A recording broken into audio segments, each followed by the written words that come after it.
Hi, DGTV. We're backstage at the Vancouver Playhouse where the band is about to start rehearsing for the new production of Beyond Eden. We're going to be checking in with Bill Henderson. Yes, the same Bill Henderson from Chilliwack and the Collectors. He's the musical director on the production. So Bill, we're backstage here at the Playhouse Theatre. Now, you said you had a bit of a history with this room in particular. Yeah, this very room, 1964, I'd never done theater before, and I just played little gigs and stuff like that, and I didn't have any work, and someone told me there was an audition down here to be a strolling minstrel in a Shakespeare production. So I came down and maybe I could make a little money, right? I walked in the door and there's these two guys there, and they looked at me and they said, well, put on your guitar and just walk around the room.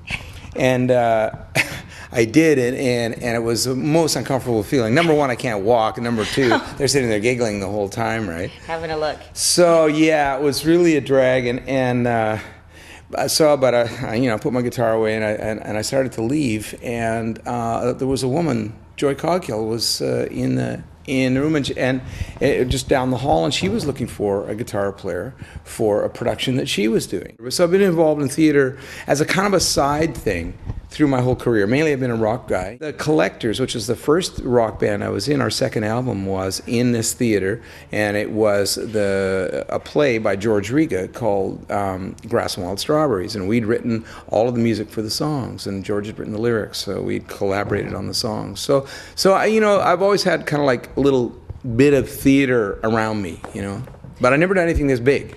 Do you approach it differently from writing the rock song or the pop song to writing something for the stage like this? Is there a different, bridge verse sort of formula? No, so you approach it? No, it's a song's a song, I mean,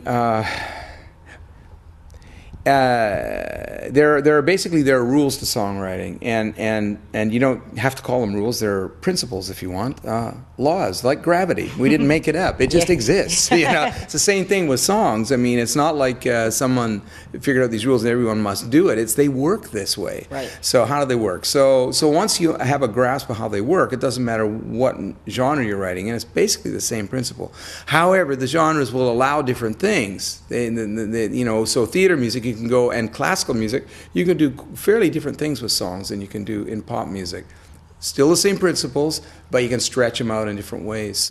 So, I mean, everybody knows Chilliwack and the Collectors and stuff, and knows you as the guy up front singing. Is it for you when you create this stuff, do you ever feel like you want to be up there singing those songs, or are you like giving away your babies even a little bit?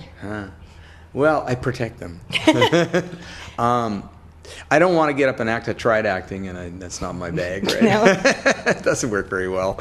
And all the way from just walk around the room, there's always something about it that didn't work for me. So, in this case, I'm able, as a songwriter, I'm also music directing the show, so I'm able to kind of hang on to them a little bit and make sure they're okay. And it's lovely. I mean, these guys are great musicians, so we can shuffle stuff around and do plenty, and then when they get it, we get it the way it works really nice. It's like, yeah, that's great, that's it, boom. He's doing it in A. We're down in A. He's moved it. Oh, it's just the same. Yeah. Just the same pattern. Talk a little bit about the actual music now in this show. People coming to see Beyond Eden, what can they expect from it musically? What sort of flavor to it? Do you have a sense of that? Well, I call it broad brush with lots of colors. There